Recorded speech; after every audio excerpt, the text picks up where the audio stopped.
Hello everyone, and welcome back to the Fluctus Channel. At America's border crossings, the fight against illegal weapons often begins long before a firearm reaches the street. At every entry point, U.S. Customs and Border Protection officers work through steady lines of cars, trucks, buses, and pedestrians, watching for small details that can reveal a hidden threat. At San Ysidro, one of the busiest land ports of entry in the world, K-9 teams move between vehicles every day, trained to detect contraband such as narcotics, currency, people, and weapons. The dog works close to bumpers, doors, vents, trunks, and cargo spaces, while the handler reads every change in behavior. A sudden pause, a sharper pull, or a focused sit can trigger a deeper inspection. That inspection may lead officers to panels, tires, seats, false floors, toolboxes, or luggage. Every discovery is photographed, documented, tagged, and entered into evidence. Firearms recovered in this way are not treated like ordinary scrap. They become part of a chain that links field officers, investigators, prosecutors, and disposal specialists. In Nogales, Arizona, CBP displayed seized weapons during a southbound firearms interdiction press conference, highlighting how law enforcement partners work to stop guns moving toward criminal networks across the border. Rifles, pistols, magazines, and other components were laid out as proof of a trafficking route that can run in reverse. Drugs and money north, weapons south. ICE operations show the same pattern inside the country. During Project Big Freeze, announced in Minneapolis, ICE reported 476 arrests of gang members, associates, and other criminals across 83 cities, with 47 firearms seized as part of an intensive law enforcement push tied to gangs and drug trafficking organizations.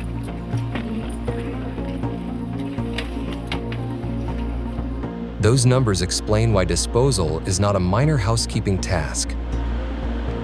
Each gun removed from circulation has to be secured until the case allows it to be destroyed. Before that happens, serial numbers, makes, models, and conditions are checked against records, because one weapon can connect several investigations. A pistol found in one city may match a larger trafficking case, while a rifle intercepted near the border may reveal how smugglers modified vehicles or used repeated routes. At CBP's Advanced Training Center in Harpers Ferry, West Virginia, that final stage becomes brutally mechanical. Seized firearms are sorted and prepared so the grinder can attack the metal without hesitation. Weapons are fed into the machine one after another, disappearing between crushing teeth. Barrels bend, receivers split, slides fracture, and wooden or polymer parts break into jagged pieces.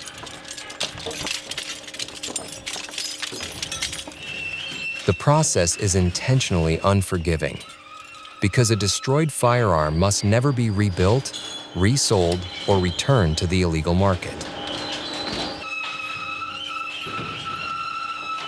The grinder reduces once dangerous evidence into twisted fragments, turning the most recognizable parts of a weapon into unusable scrap.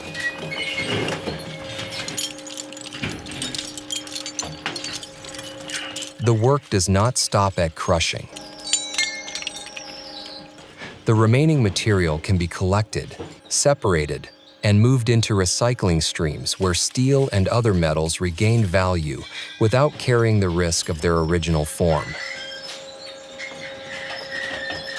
It is a strange transformation. An object once designed to fire a round is reduced to raw material that can be melted, repurposed, and made harmless. From the roadside inspection lane to the evidence room, and from the evidence room to the grinder, the message is clear. Seizure removes the weapon from a single shipment, but destruction removes its future. That is why the disposal room matters as much as the checkpoint. Interdiction is the moment officers catch the weapon. Destruction is the moment the government proves it will not drift back through theft, auction, neglect, or mistake. The grinder becomes the last checkpoint in the entire chain, and the metal leaves harmless.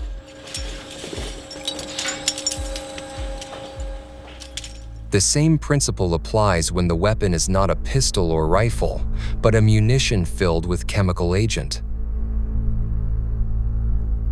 In Colorado and Kentucky, the U.S. Chemical Weapons Destruction Program moved through one of the most difficult disposal missions in modern defense history. At the Pueblo Chemical Agent Destruction Pilot Plant, projectiles and mortar rounds containing mustard agent were processed inside the main plant and through the static detonation chamber complex.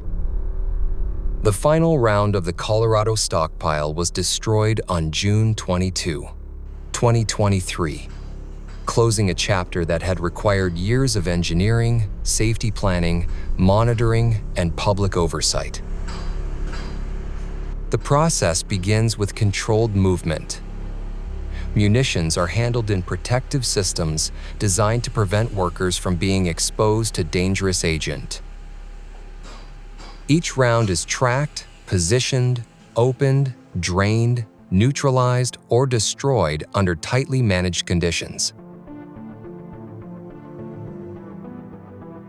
Cameras, control rooms, robotic handling, sealed chambers, filtration equipment, and alarms form layers of defense. When a round is sent into a detonation chamber, the goal is not just to explode it, but to contain, treat, and verify the destruction of the agent and energetic components. Nothing is left to chance, because chemical weapons are banned not only for their battlefield effect, but for the lasting danger they pose to people, soil, air, and water. At Bluegrass Army Depot in Kentucky, another line of destruction focused on nerve agent munitions. The Bluegrass Chemical Agent Destruction Pilot Plant handled stockpiled weapons, including M55 rockets containing GB nerve agent.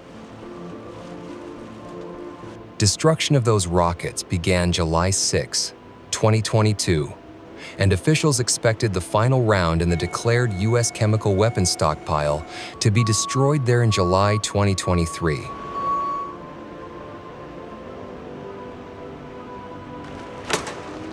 The work represented the closing stage of a national commitment to eliminate declared chemical weapons. Compared with the CBP grinder, these plants look slower and more clinical, but the goal is identical. A dangerous item is identified, isolated, broken down, and denied any future use. Whether the threat is a seized firearm or a chemical munition, the destruction process has to prove that the weapon can never return as a weapon again.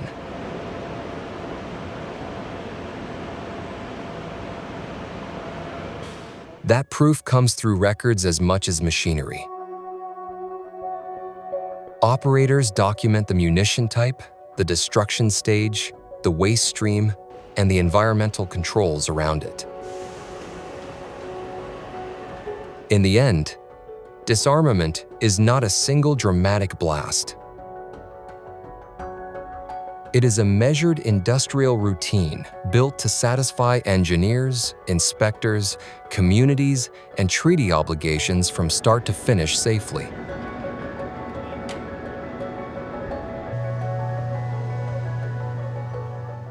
In Ukraine, the destruction mission carries a history. After the breakup of the Soviet Union, Ukraine inherited weapons and ammunition. NATO supported a project to destroy these dangerous stockpiles, while local industry and communities played a role in reducing the risk around them. The title, Living Without Fear, captures the point of the work. Old weapons do not have to be fired in battle to hurt people. They can leak, burn, explode in storage, attract criminals, or leave entire neighborhoods living beside danger for decades. Inside the demilitarization process, weapons are handled in stages. Small arms and light weapons are counted, inspected, and moved toward cutting or melting. Ammunition is separated by type, because cartridges, grenades, shells, fuses, and propellants all demand different treatment.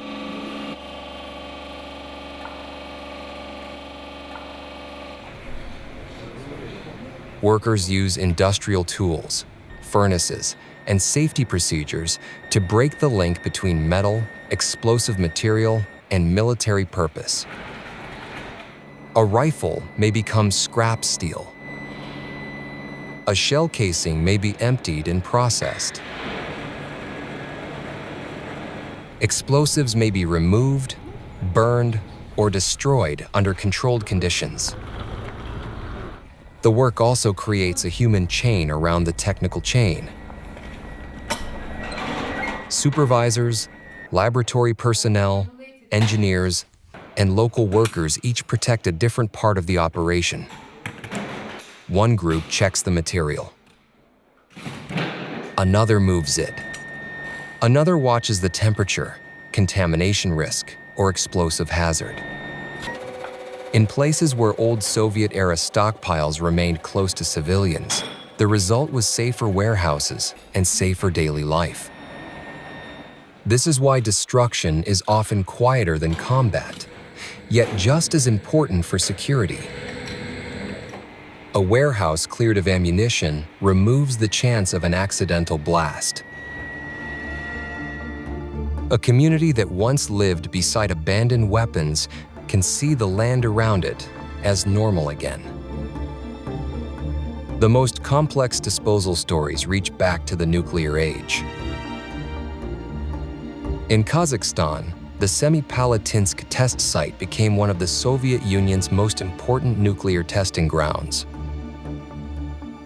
When the site closed on August 29, 1991, Kazakhstan soon faced the legacy of nuclear infrastructure, contaminated areas, and materials that had to be secured after independence.